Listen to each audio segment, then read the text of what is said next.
అట్లనే ఈటెల రాజేందర్ గారు ఉప ఎన్నిక దగ్గరుండి హరీష్ అన్న గెలిపిలేదా అండి ఈటెల రాజేందర్ని? ఆనాడు పీసీసీ అధ్యక్షుడిగా ఉండి రేవంత్ రెడ్డి గారు ఏమంటారు, కాంగ్రెస్ పార్టీ ఓడిపోతుంది ఇడా అని చెప్తారు. ఆయన ముందే డిక్లేర్ చేసింది, ముందే చేతులెత్తేసి హరీష్ అన్నాడు పోయి కూర్చొని మరి ఈటెల రాజేందర్ అన్నని గెలిపించవచ్చు. ఈ బంధం రేవంత్ రెడ్డి గారిది హరీష్ రావు గారిది అప్పటి నుంచి కొనసాగుతుంది, కొత్త బంధం ఏం కాదు ఇది.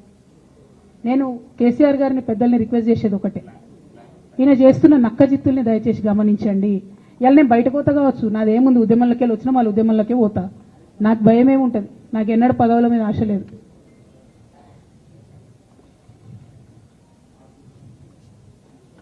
పార్టీ నుంచి వచ్చిన ఎమ్మెల్సీకి స్పీకర్ ఫార్మాట్లో చైర్మన్ గారికి నేను పంపుతా ఉన్నాను రాజీనామా పత్రాన్ని.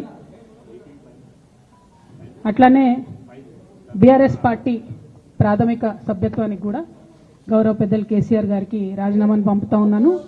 దీన్ని మన రావుల చంద్రశేఖర్ రెడ్డి గారికి తెలంగాణ భవన్కి వారికి నేను పంపుతా ఉన్నాను. ఎందుకు ఇవి ఇప్పుడే చూపించినా అంటే పదవుల మీద నాకు ఎప్పుడు ఆశ లేదు.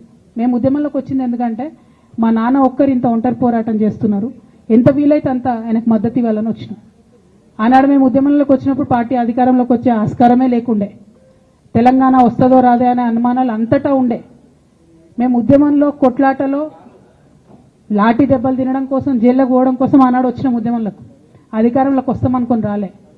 రామన్న అయినా నేనైనా కేవలం నాన్న కోసమే వచ్చిన ఉద్యమంలోకి.